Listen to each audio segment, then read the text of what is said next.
I'm Kirk Johnston, manager of Andrew Jackson State Park, and welcome you to our President's Day program. For the past couple of years, ourselves and President James K. Polk Historic Site in North Carolina have been partnering up to present a President's Day program about our respective presidents, Andrew Jackson and James K. Polk. Quite interestingly, both were born within 30 miles of each other in the backcountry of the Carolinas. Late in the colonial period, early part of the American Republic, and so we get together, talk about the presidents, and celebrate the weekend together.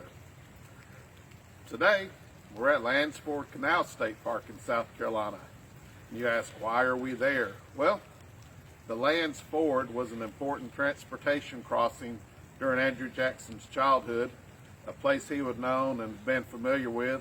And part of our job at Andrew Jackson State Park is to let you know what the world was like in Andrew Jackson's youth.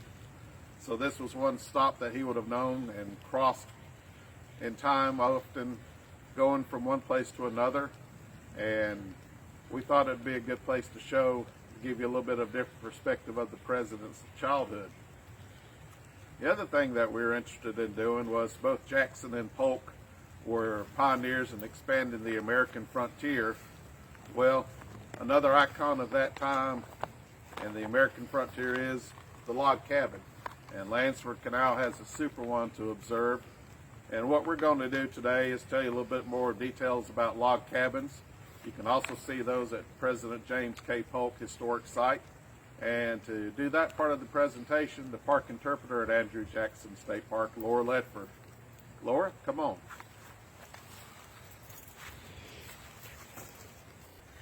Thanks, Kirk. President's Day is a great time to talk about log cabins and their role in American history. Most people, when they think of a president who was born in a log cabin, think of Abraham Lincoln. Do you know who the first president was that was born in a log cabin? It was our 7th president, Andrew Jackson. He was born in a log cabin here in the Carolina backcountry along the Great Wagon Road, portion known as the Camden-Salisbury Road. As Europeans settled what is now the United States, many of them built log cabins for shelters. The first thing that settlers would have to do when they got ready to build their cabin is they would have to choose a site. They'd want to choose a flat, level site that drained well.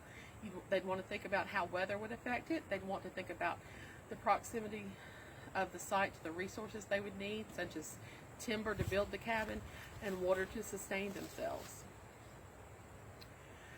Then the men would go out in the woods with their axes and harvest the straightest trees they could find, the taller trees that would be long enough for the length of their cabin, and trees with fewer branches. That way they wouldn't have as many knots to deal with as they were building their cabins.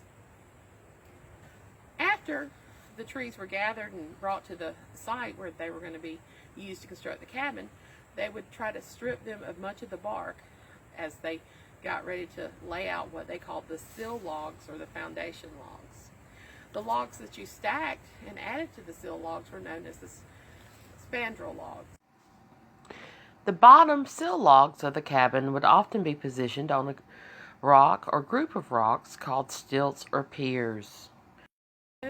Log cabin was exactly alike. They were not prefab, they were constructed as do-it-yourself projects.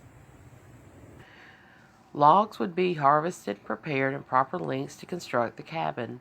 Some builders left their logs round, while others chose to hew them. Hewn logs were round logs that were shaped into rectangular timbers or partially squared timbers using axes. The cutting and hewing process leaves distinctive marks on hewn logs. The logs were then notched together to form the walls of the cabins. A variety of notches were used.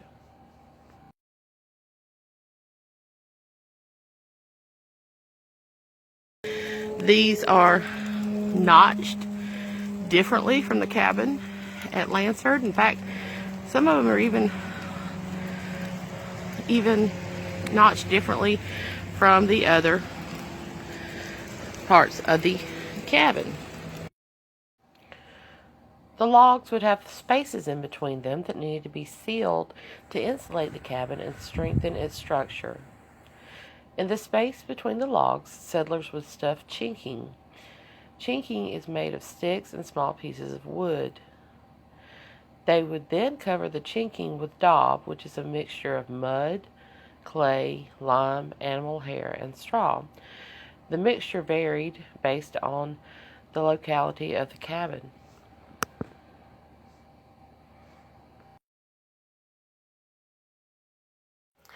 Builders used a variety of roofing styles. As you can see, the log cabin at Lansford Canal, as well as the little schoolhouse and picnic shelter number 1 at Andrew Jackson, have gable style roofs. These were common here in the Carolina backcountry.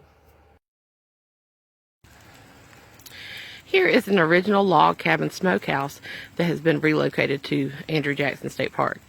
You can see that the roof here is different. Instead of a gable roof, it is a pyramid roof, but again it has this cedar shake shingles that you would typically find on a log cabin. You can see how they're laid overlapping each other to try to prevent water from getting into the home. This 1790s cabin at Lansford Canal State Park has 2 stories. They're the floor joists for the 2nd floor. We know that the Crawford cabin, where Andrew Jackson grew up, was a 1.5-story log cabin. This means that it was a 1-story cabin with a loft that was used for sleeping. This is the kind of cabin that we will make for our craft. Here we see the chimney. This one is made of bricks and mortar. Other chimneys were made of clay bricks, which would be baked on the site. The hearth was the center of the home. The hearth fire provided warmth and light, as well as hearty home-cooked meals. Let's head back to Andrew Jackson State Park and get started on our craft. Here's the materials list for our edible log cabin craft.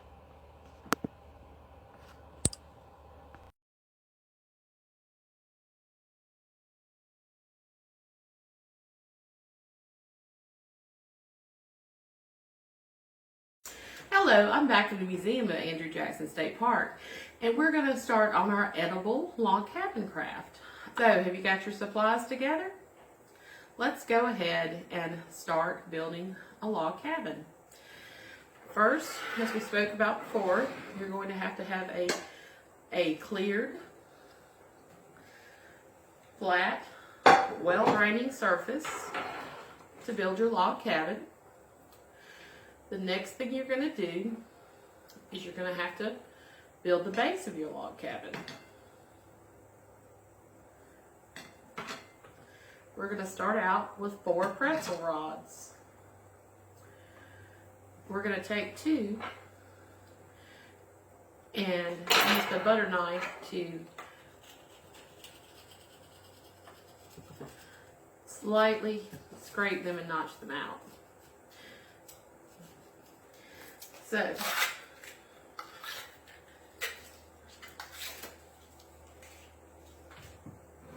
since you're probably not an edible architecture expert, it's best to not attempt to build your log cabin on stone piers. So we're actually just going to use some peanut butter or the cream cheese, if you're using that, to attach our 4 logs at the base of our cabin to the plate. Lay them out in a square or rectangle. This will be the perimeter of your log cabin. So just spread your daubing, be it peanut butter or cream cheese, along the bottom of the side, and carefully attach it to your plate. Just like lumber, these pretzel rods may not be as straight as you expect them to be.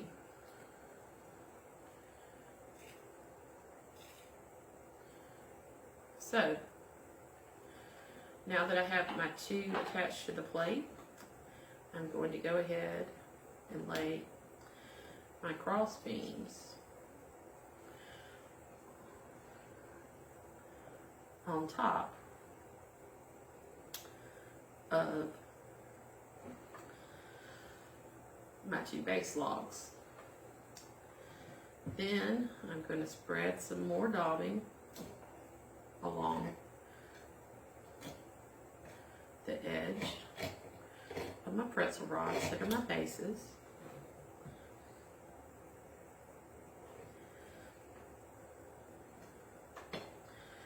And then I'm going to attach the final pretzel rod for my base. So as you can see, you have a rectangular base for your cabin. Now, as we learned before in the video, that you would have to put materials in between the logs for insulation purposes. So let's go ahead and lay our next set of logs. And we're going to put as much peanut butter as we can get to stick, or cream cheese if you're using cream cheese, to the side of the log. And then we're going to attach that rod to the ones underneath.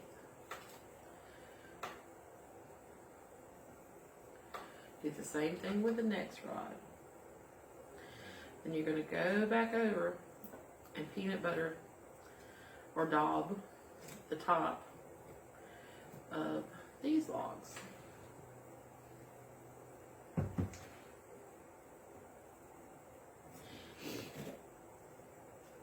If you're not a peanut butter or cream cheese fan, you could even use cake icing for this. Royal icing works well. At the sides of our cabin established, we're going to add some crackers to substitute for little pieces of wood, and smaller pretzels to substitute for little pieces of wood to use for our chinking, and then we'll daub over those empty spaces.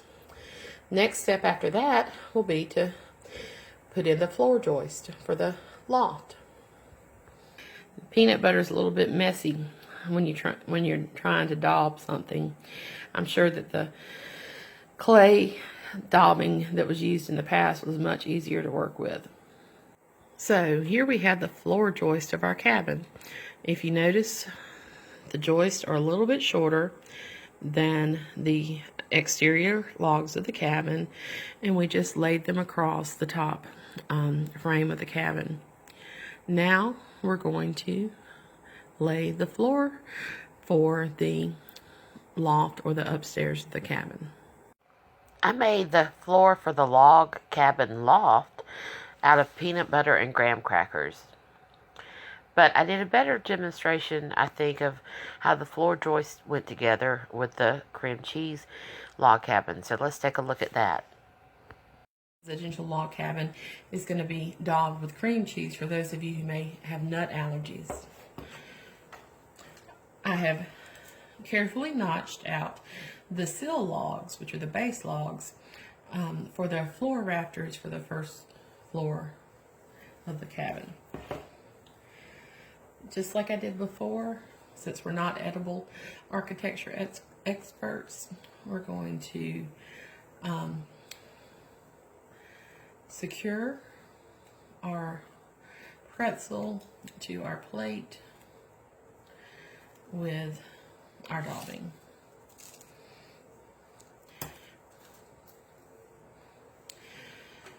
Sadly, pretzels are not as level and even as you think they are. Okay, after that, I'm going to put in the floor joist. I notched them in two places to fit over the sill log. Remember that these logs that are not at the base are known as spandrel logs. Looks as though I didn't measure that well. So we're going to move our base sill log up a little bit further so that the notches will now fit together. I have to move this a lot further up, it seems. Okay, now we're going to take our next floor joist and lay it at the corner.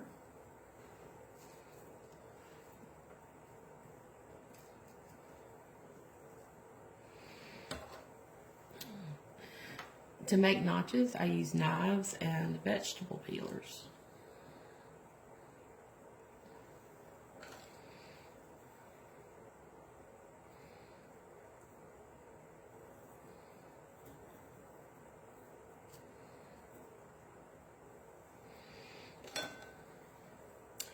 Okay, and this is the base for our floor. Now that the floor joists are laid. When I did this loft floor in the peanut butter cabin, I used graham crackers, but I'm going to see how Triscuits work today. This one, as you can see, is not level enough to be a board.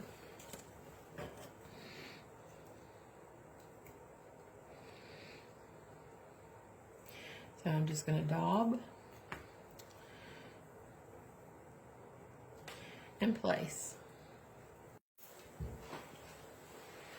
As you can see, I've laid the floorboards over the floor joist. Now let's start again by adding logs to form the sides of the cabin.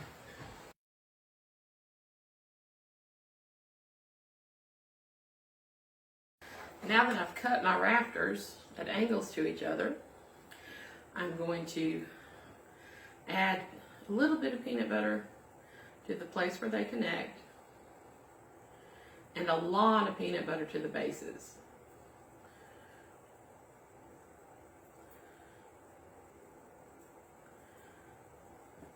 So then I'm going to attach one side peanut butter to graham cracker, the other side peanut butter to graham cracker, and then connect the two at the top with the peanut butter. Now I'll repeat this step for the next rafter. Cut them at the two angles to each other. Add a little bit of peanut butter at the top of each angle point. And a lot of peanut butter at the base.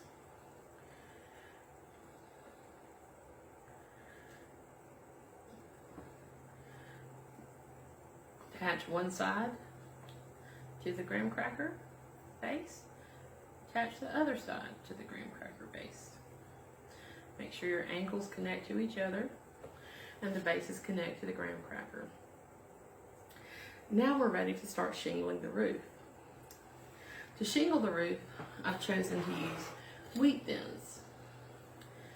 And what I'm going to do is I will spread peanut butter on the wheat thin and attach it to the bottom of my rafter and work my way up.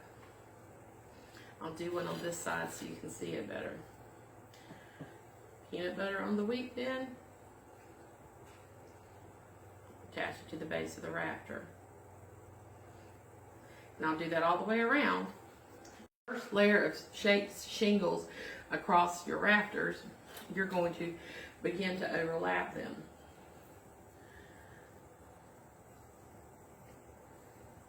So I've got my peanut butter. Now I'm going to move up just a little bit and add my next row of shingles.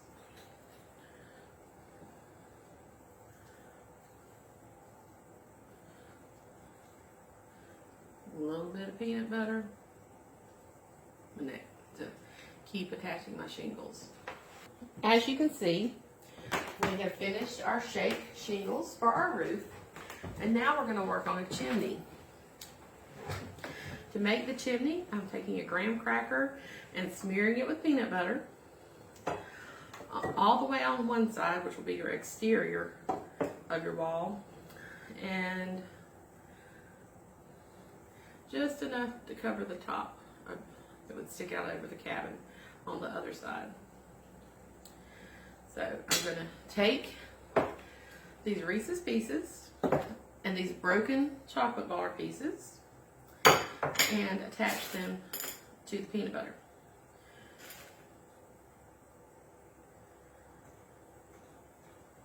See how they stick on? They kind of look like rocks or bricks. Just to remind you that you did use mortar and rocks or bricks to complete a chimney back then. I decided to do the chimney for my cheese log cabin a little bit differently than I had the peanut butter one. I took several log rods and secured them to the base with cream cheese next to the side of the log cabin. Then I took more cream cheese and attached wheat thins to form a flat surface to add my rocks to. Take your carrot rock, you dip it in some cream cheese, and you attach it to the cabin's chimney, and you continue this process until you have finished your cabin. So, as you can see, we've attached our candy chimney to the floor of the loft. Of course, in a traditional chimney, the stonework would extend all the way to the ground, and at the bottom would be your hearth, which was the center of the log cabin's social life. So there you have it, our edible presidential peanut butter log cabin. Hope you have a wonderful President's Day. Thank you, Laura. Fantastic job. Now we know more about the log cabin and its role in American history. And we've also got a great snack to get our week started. It's going to be raining a lot of days. That'll be a great craft to do at home with the family. Well, we're going to turn it over now to site manager Scott Warren, who is at the President James K. Polk site in North Carolina. And he is going to discuss Polk's role in American history and the expansion of the American frontier.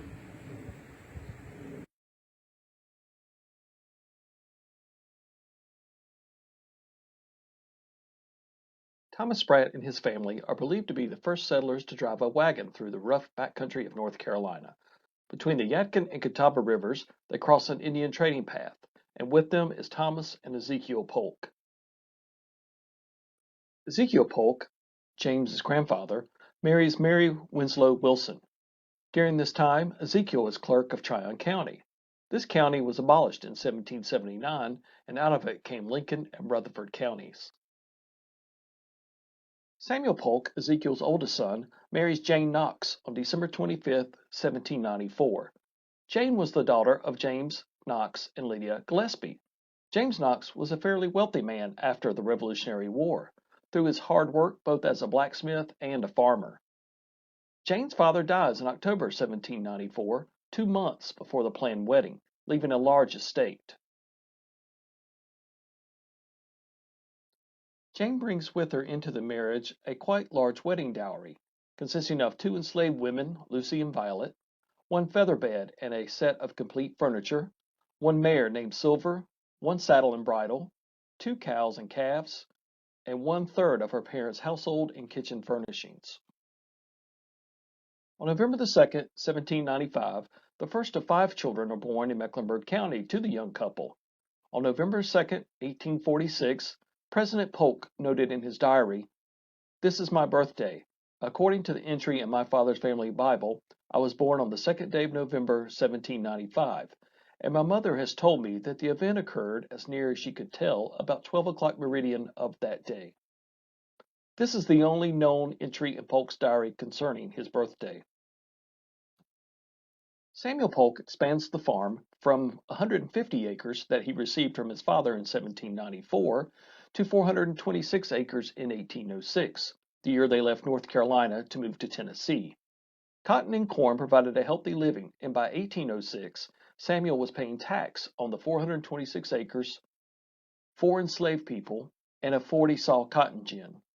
Samuel was a plain, middle-class, ambitious farmer who hoped to improve the fortunes of his young family in Tennessee. With the hope of improving his fortunes, Samuel moved his family, which included the future president, to the Duck River Valley of central Tennessee. Samuel settles his family alongside of his father and other family members. While overseeing a large farming operation, Samuel engaged in surveying land for his cousin, William Polk. Shortly before his 17th birthday, James needed surgery for stones in his urinary bladder. The successful operation, performed by noted Kentucky surgeon Ephraim McDowell, enabled James to pursue an education with renewed enthusiasm. After nearly 2.5 years of formal schooling in Tennessee, James K. Polk was admitted to the University of North Carolina as a sophomore. His college studies and his membership in a debating society helped nurture his growing interest in law and government. James K. Polk graduates with top honors in mathematics and the classics, and he returns to Tennessee determined to become a lawyer. A young James K. Polk begins an apprenticeship under renowned Nashville trial lawyer Felix Grundy. While serving as a state representative, he courts and eventually marries Sarah Childers, the daughter of a prominent Murfreesboro merchant and planter. An educated woman whose intellect and social grace impress contemporaries, Sarah becomes James K. Polk's personal and political confidant. Fervently supporting the policies of fellow Tennessee Democrat Andrew Jackson, James K. Polk was elected to the U.S. Congress at age 29. James K. Polk's congressional career lasted 14 years and included 2 terms as Speaker of the House. While working in Washington, he remains keenly interested in Tennessee politics. Concerned that the Whig Party is becoming increasingly popular in Tennessee, he returns home and successfully runs for the governorship. Delegates to the 1844 Democratic Convention viewed James K. Polk as a possible vice president. When the party's leading presidential contenders, Martin Van Buren and Lewis Cass, failed to attract significant support to win the nomination, the deadlock convention needs a compromise candidate. The Democrats' dark horse nominee is James K. Polk. Challenging the well-known Whig candidate Henry Clay in the 1844 presidential election, Polk promises to actively encourage America's westward expansion. He favors Texas statehood and the acquisition of the Oregon Territory.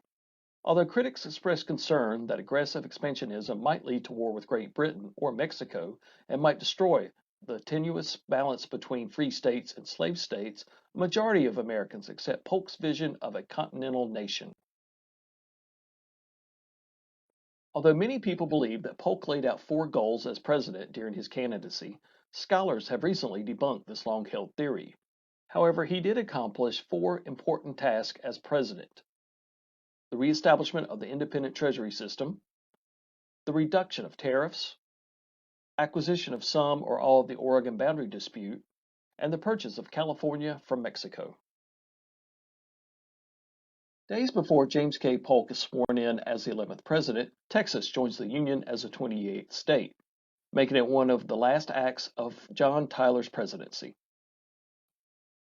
President Polk approves a new law restoring the independent treasury system, under which government funds are held in the Treasury rather than in state banks or other financial institutions. This established the independent Treasury deposit offices, separate from private or state banks, to receive all government funds. The battle at Palo Alto, in which 2,300 Americans put to rout twice as many Mexican forces, marks the beginning of the Mexican War. At President Polk's request on May the 11th, Congress declares the U.S. at war with Mexico. A treaty with Great Britain extends the Oregon Territory boundary at latitude 40 degrees to the Puget Sound. This allows President Polk to focus his attention on the war with Mexico. An ad valorem tariff is levied as a fixed percentage of the value of the commodity imported. Congress approves the Walker Tariff, named after Robert J. Walker, the Secretary of the Treasury, which represented a substantial reduction of the high Whig-backed tariffs of 1842. The new law abandoned ad valorem tariffs. Instead, import rates were made independent of the monetary value of the product. Polk's actions were popular in the South and West, however, they earned him the contempt of many in the North and the East. Following a controversial 2-year war, Mexico ceded New Mexico and California to the United States. During Polk's term of office, the United States acquired over 800,000 square miles of Western territory and extended its boundary to the Pacific Ocean. One of President James K. Polk's last acts as president was to sign the bill creating the Department of the Interior, March 3, 1849. This was the first new cabinet position created since the early days of the Republic. President Polk is believed to have contracted cholera in New Orleans, Louisiana, on a goodwill tour of the South. He dies at his new home, Polk Place, in Nashville, Tennessee, at 3:15 on June 15, 1849. Polk's devotion to his wife is illustrated by his last words, "I love you, Sarah, for all eternity, I love you."